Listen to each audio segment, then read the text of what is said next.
Hello, it's me again, Professor Ellen, back to teach all you thirsty students about the wonderful world of English literature.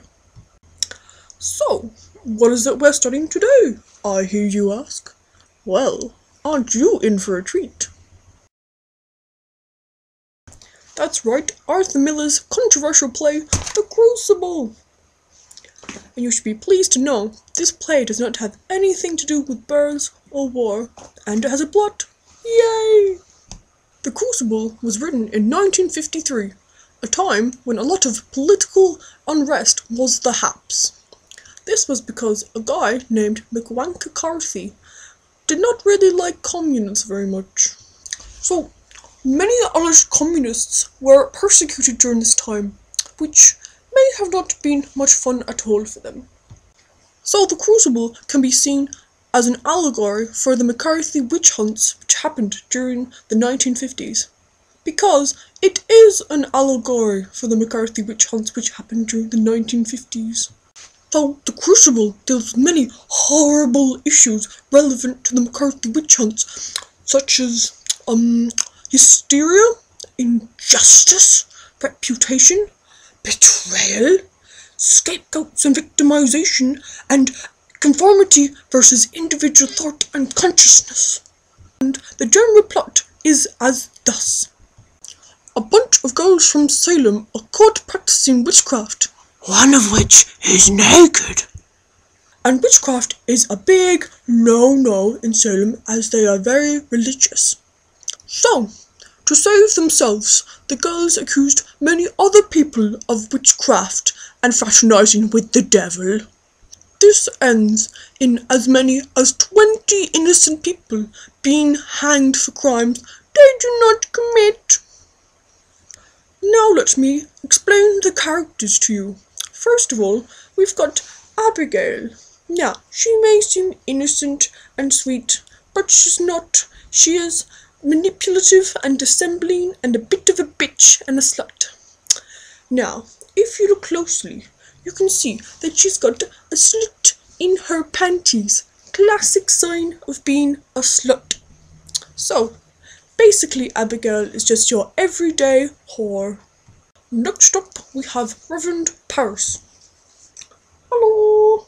Who clearly is a yellow crab-like thing, just as Miller intended.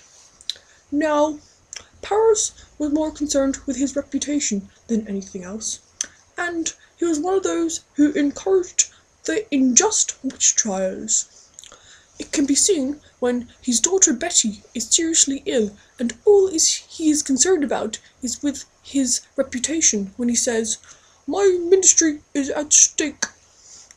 So, the character of Paris clearly conveys the idea of reputation and how it can have a disastrous effect on justice. The next character is John, a farmer powerful of body who is married to Elizabeth. Oh no, my moustache! Anyway, John is generally a nice guy, but he does have his faults. For instance, he gets a bit angry sometimes, and he cheats on his wife with Abigail.